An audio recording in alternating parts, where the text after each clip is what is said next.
खुशामदीद, एक बार फिर आपकी खिदमत में हाजिर हैं TV1 से बरह रास्त इश्क रमज़ान ट्रांसमिशन के साथ।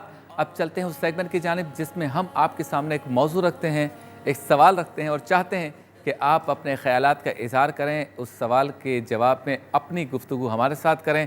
टेलीफोन लाइंस खुली रहती हैं, आप उस पर बात कर सकते हैं। सेगमेंट का नाम है सवाल हमारा, जवाब आपका। सारी दुनिया तक रही है गुंबदे सरकार को, है उजागर की सदा उम्मत पे हो रहमो कर। जी, सवाल आज का ये है, लॉकडाउन और इख्तिलाफ।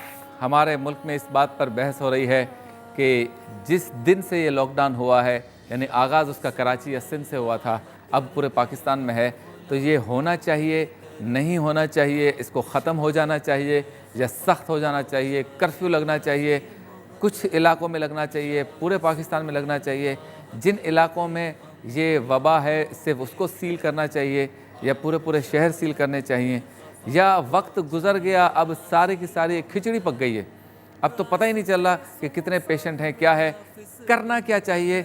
डिबेट करें, गुफ्तगू करें, बात करें, कोई नतीजा निकले।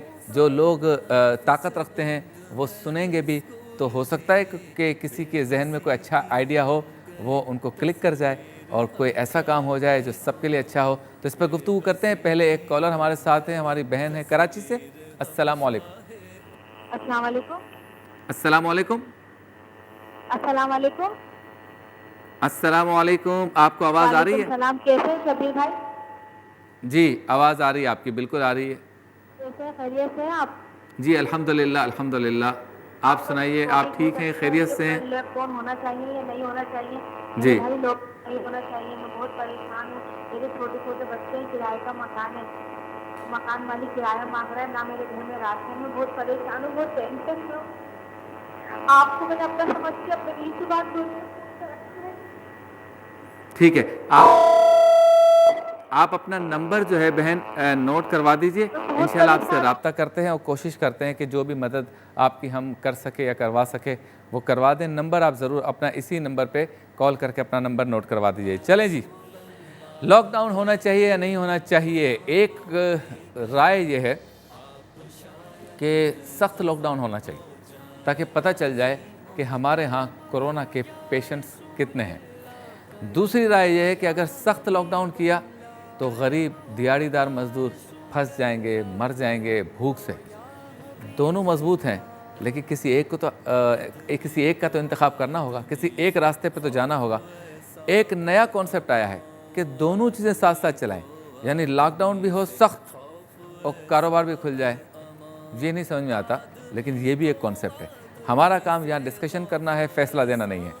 तो चाहता हूँ मैं कि आप इस पर अपने ख़यालात का इज़हार करें। टेलीफोन नंबर्स आपकी स्क्रीन पर हैं, आप बात कर सकते हैं, गुफ्तगू कर सकते हैं, राय दे सकते हैं, राय का इज़हार कर सकते हैं कि आखिर क्या होना चाहिए।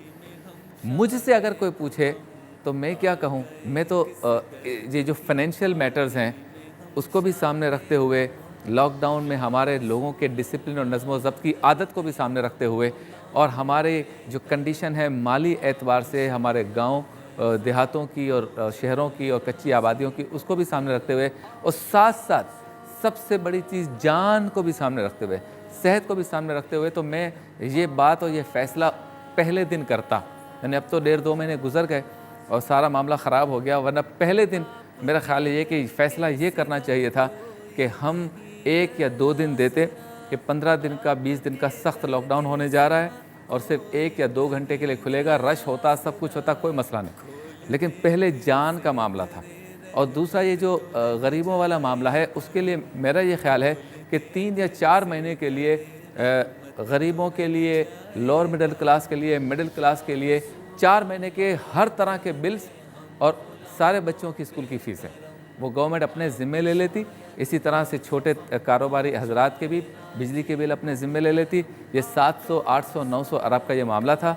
इस वक्त भी 1200 और 1700 अरब के पैकेज की बात हो रही है।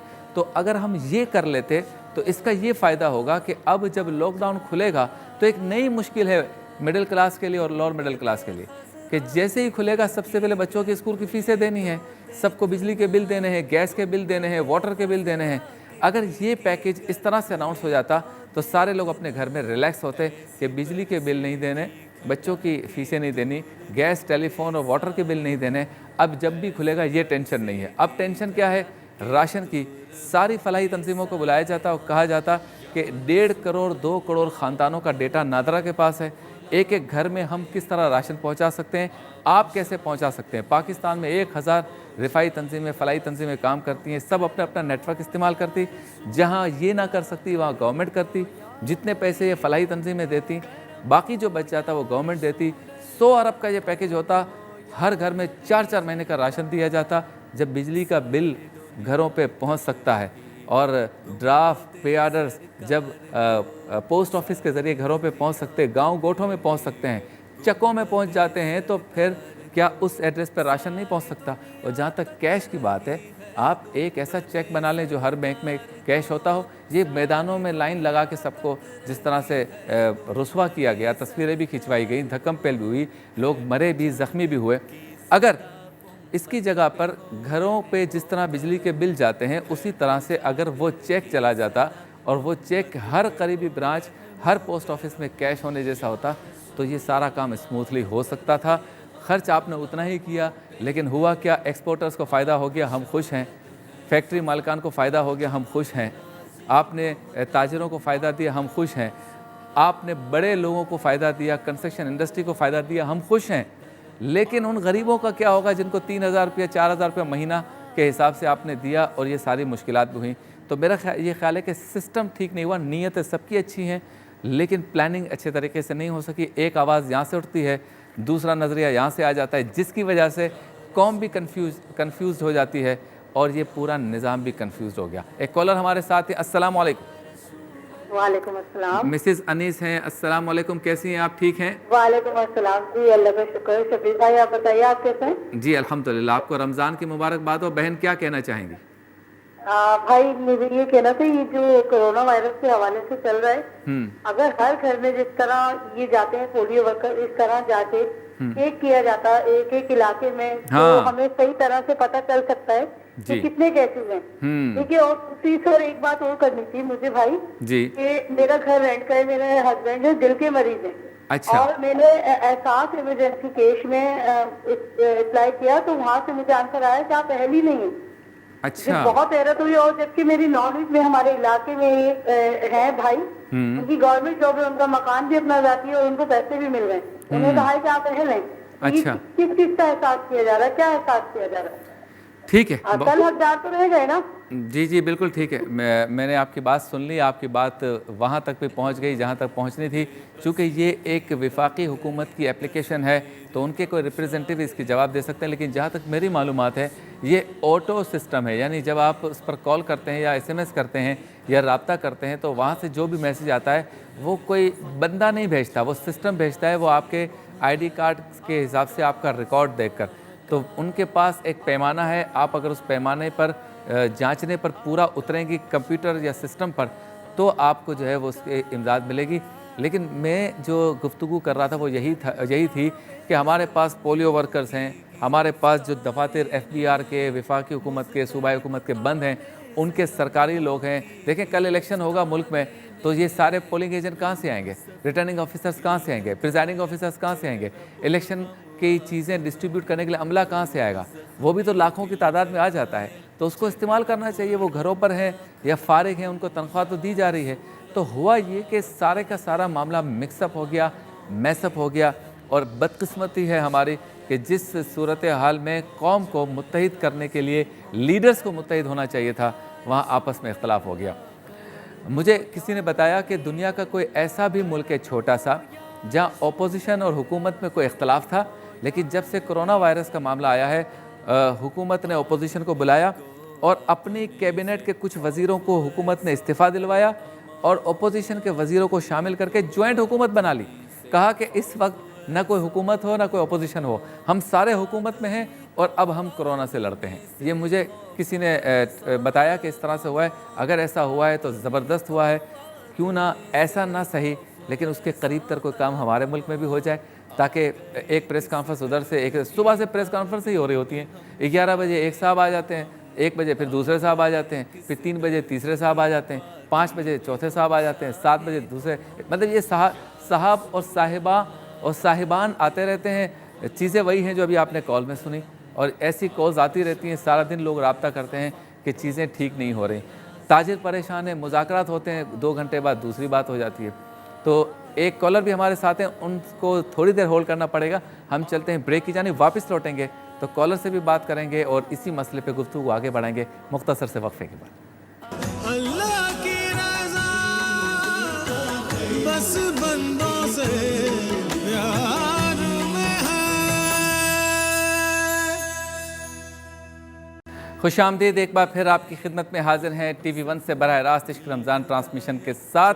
सेगमेंट हमारा चल रहा है आपके सामने कि सवाल हमारा जवाब आपका। सवाल ये है, लॉकडाउन होना चाहिए या नहीं होना चाहिए, और इस पर इख्तलाफ क्यों है, कौम को तकसीम क्यों किया जा रहा है। एक पॉलिसी होनी चाहिए और पता चलना चाहिए कि हमारे लीडर्स, हमारे रहनुमा, मुअज़्ज़ज़ लीडर, मुअज़्ज़ज़ रहनुमा किस तरह से इस कौम को लेके चलना चाहते हैं। मोहतरमा रुखसाना है ओकाड़ा से, अस्सलामु अलैकुम। वालेकुम सलाम रहमतुल्लाहि व बरकातहू। भाई जी। मैं ये लॉकडाउन के बारे में ये बात करना चाहती हूँ कि जी। हम लोग भी टीवी पे देख के रो रहे हैं, हाँ। इन गरीबों की मदद नहीं कर सकते कि हम भी टाइम की रोटी खा रहे हैं, इतना ज्यादा नहीं है कि उनको भी दे दें। मगर अफसोस इन हुक्मरानों पे लग रहा है कि जो सारा दिन टीवी पे बैठ के पैसे मांग रहे हैं, करोड़ों के हिसाब से पैसे मांग रहे हैं, और गरीब दिल के मरीज, औरतें और बेचारे मजदूरी वाले घर बैठ के रो रहे हैं। लॉकडाउन तो अल्लाह की तरफ से और हमारे गुनाह की वजह से हमारे ऊपर आ गया। ठीक है, और पत्थर को, कीड़े को रोजी मिल रही है पत्थर में, और हमें भी अल्लाह देगा जरूर। पहले तो हम मजदूरी करते थे ना गरीब लोग, और अभी गरीब क्या करें, बेचारे घर में बैठ के रो रहे हैं, फाका की वजह से मर रहे हैं। अरे खुदा राय हुक्मरानों को बोलो कि इन गरीबों के घर में राशन दे, सारी जिंदगी ये मुसीबत हमारे ऊपर नहीं रहेगी। बहुत शुक्रिया, आपने अपने जज्बात का इज़हार किया। और ये सूरत हाल है, अब आप ख़ुद देख लें कि सूरत हाल ये है कि अभी तक हमारे यहाँ पॉलिसी और पैकेजेस पे ही लड़ाई हो रही है। समत हमारी क्या होनी चाहिए, इसी पे हम मुत्तफिक नहीं है। और बाहर आप 22 करोड़ लोगों का हाल देख लें कि वो परेशान है कि आप करना क्या चाहते हैं, हमें समझा दें आप क्या करना चाहते हैं। 3-4 हज़ार रुपया महीने के हिसाब से आपने लाइन में खड़े रहकर या मैदानों में आपने बुलाकर 40 डिग्री सेंटीग्रेड की गर्मी में गरीबों को दिया, और अब आप जो है समझते हैं कि सारा काम हो गया। हमारे सारे के सारे अपर क्लास के लोगों को पैकेजेस मिल गए, वो इजी हो गए। छोटे ताजिर अब तक इसी बात में परेशान है कि हमारी दुकानें कब खुलेंगी, डिलीवरी की परमिशन मिलेगी या वाकई खुल जाएगी, शटर बंद होगा या शटर खुला होगा, पब्लिक डीलिंग कर सकते हैं या पब्लिक डीलिंग नहीं कर सकते, कितने बजे तक कर सकते हैं। दुकानों के खुलने में एक ही मुल्क में इख्तलाफ है, यानी दही और दूध की दुकान एक सुबह में 8 बजे बंद हो जाती है, शहरी में नहीं खुलती। एक में शहरी में 2 घंटे खुलती है। अरे भाई, क्या शहरी इधर वाले नहीं करते?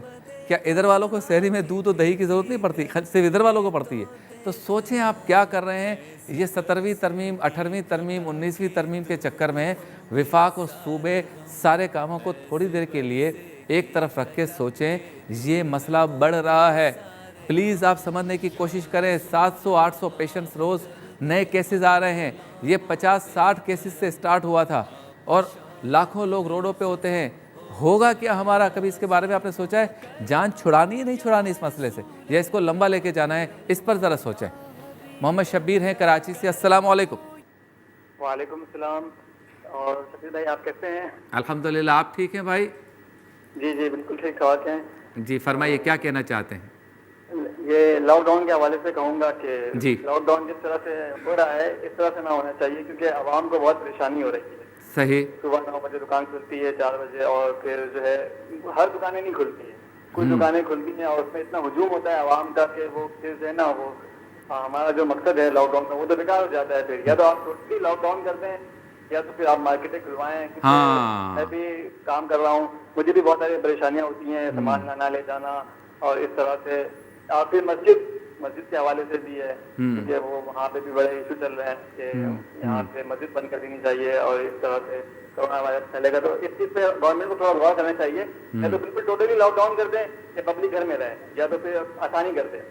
बिल्कुल ठीक फरमाया आपने कि कन्फ्यूजन दूर होना चाहिए, और यही वो आवाज़ें हैं यही वो नुक्ता नज़र है जो आवाम का है। आप देखें, एक सूबे में तरावी नहीं पढ़ सकते, पाबंदी है, दूसरे सूबे वाले कहते हैं आप पढ़ सकते हैं।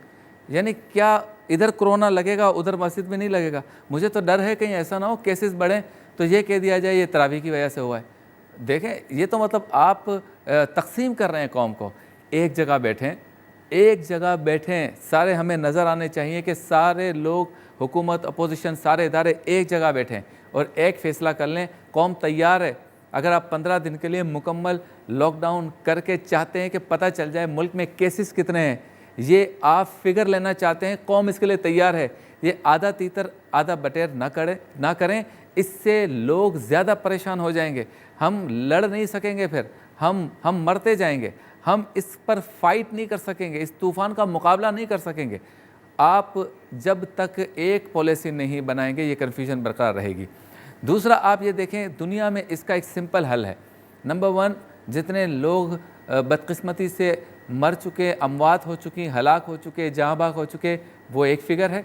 जितने लोग केसेस में आ चुके, हॉस्पिटल में हैं या क्वारंटाइन में हैं, ये दूसरा फैक्टर है या दूसरी कैटेगरी है। और तीसरी कैटेगरी वो है जो अब तक इन दोनों कैटेगरियों में नहीं है, उनका पता ही नहीं है कि वो पॉजिटिव हैं या नेगेटिव हैं। तो इस पता करने के लिए ज़रूरी है कि आपके पास फिगर होना चाहिए। आपने ऐसा काम किया है कि वो जो तीसरी कैटेगरी है, वो उसको आप कह रहे हैं कि कोई अपने घर से ना निकले, लेकिन हम बाज़ार खोल रहे हैं। सख्त तरीन एहतियात करें, घरों में रहें, लेकिन हम लॉकडाउन खोल रहे हैं। तो ये कैसे होगा भाई?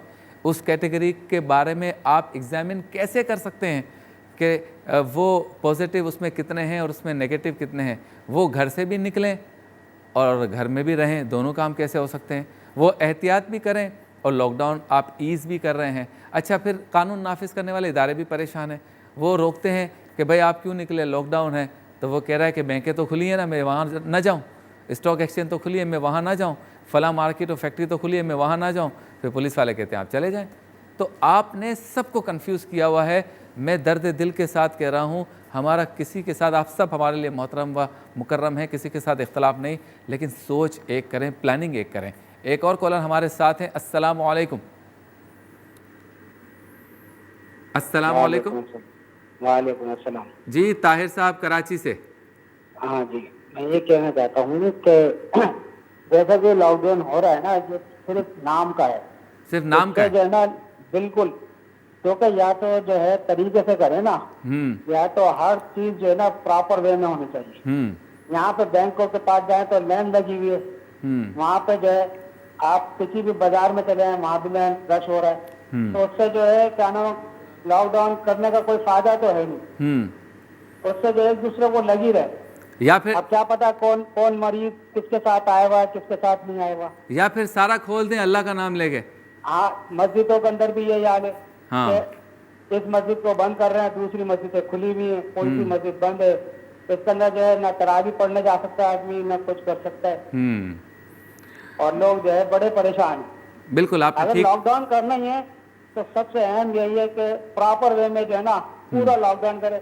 ये लोग कॉन्फ्रेंस करते तो उनके पीछे भी 20-25 लोग खड़े होते, कोरोना वायरस नहीं हो सकता। जी जी जी जी, ऐसा ही है, बिल्कुल ऐसा ही। आपने बिल्कुल ठीक निशानदेही फरमाई और यही सबकी आवाज़ है।